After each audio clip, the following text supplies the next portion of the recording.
आखिर देव होने के बाद भी क्यों नहीं की जाती इंद्रदेव की पूजा? हिंदू धर्म में 33 कोटि देवी देवताओं का वर्णन किया गया है। भारत के अलग अलग प्रांत में अलग अलग देवी देवताओं की पूजा की जाती है, लेकिन क्या कभी आपने इस बात पर गौर किया है कि जब हिंदू धर्म में सभी देवी देवताओं को पूजा जाता है तो भला क्यों देवताओं के राजा इंद्रदेव को नहीं पूजा जाता? इंद्रदेव जिनका स्वर्ग पर अधिपत्य है, जिनका स्वर्ग पर शासन है, जो सभी देवताओं के राजा है, तो भला हिंदू धर्म में क्यों इनकी पूजा का विधान नहीं बताया गया है? आज निष्ठा ध्वनि की इस खास पेशकश में हम इस बात पर चर्चा करेंगे कि भला क्यों इंद्रदेव की पूजा नहीं की जाती है। जैसा कि अभी हमने आपको बताया कि इंद्रदेव को देवताओं का राजा कहा जाता है, इसलिए उन्हें देवराज इंद्र भी कहा जाता है। जब इंद्रदेव देवताओं के राजा हैं, तो आखिर देवराज इंद्र की पूजा क्यों नहीं की जाती है, जबकि अन्य देव जैसे सूर्यदेव,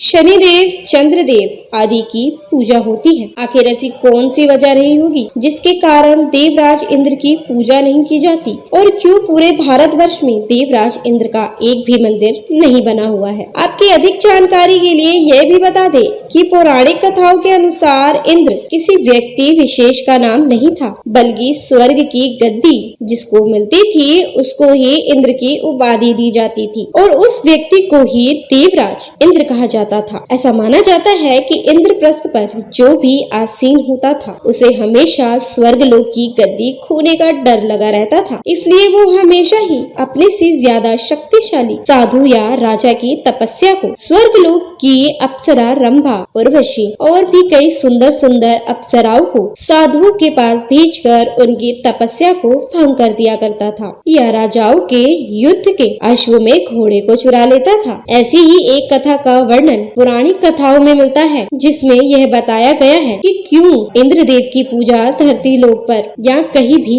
नहीं की जाती है। कथा के अनुसार एक गौतम ऋषि धरती लोक पर रहते थे और उन्हीं जंगलों में एक कुटिया बनाकर तपस्या में अपनी लीन रहते थे और अपनी पत्नी के साथ रहा करते थे और उनकी पत्नी का नाम अहिल्या था। अहिल्या दिखने में अत्यंत सुंदर और अत्यंत ही गुणवान स्त्री थी। अहिल्या को जो भी पुरुष पहली बार देखता था वो उसकी सुंदरता पर मोहित हो जाता था। एक बार की बात है, अहिल्या अपनी कुटिया में अपने पति गौतम ऋषि की सेवा कर रही थी। उसी समय इंद्रदेव भी वहीं से गुजरे और वो अहिल्या की सुंदरता देखकर उस पर मोहित हो गए। हालांकि उस समय इंद्रदेव वहां से चले गए, लेकिन फिर भी उनका मन अहिल्या की सुंदरता में लगा रहा कि कैसे वो उस रूपवान स्त्री स्वर्ग सुख उन पर न्योछावर करते, जिस कारण उन्हें छल करने की सोची और उन्हें यह ज्ञात हुआ कि उस रूपवान स्त्री का पति गौतम ऋषि तपस्या के लिए अपनी कुटिया से सुबह ही चले जाते हैं। तो इंद्रदेव ने गौतम ऋषि को कुटिया से बाहर जाते देखा। गौतम ऋषि का रूप धारण कर लिया और उनकी कुटिया में पहुंच गए, जहां अहिल्या अपने कामों में लगी थी। गौतम ऋषि को देखकर अहिल्या ने सोचा, आज मेरे स्वामी इतनी जल्दी कैसे पधार गए? लेकिन अहिल्या ने गौतम ऋषि से कुछ भी न पूछा और अपने पति जी की सेवा में जुट गई। तभी गौतम ऋषि भी कुटिया में पधारे, लेकिन कुटिया में अपनी पत्नी अहिल्या को किसी बहरूपिये के साथ अपने रूप में देखा तो वह तुरंत समझ गए कि यह देवराज इंद्र ही होंगे। तभी आवेश के क्रोध में आकर गौतम ऋषि ने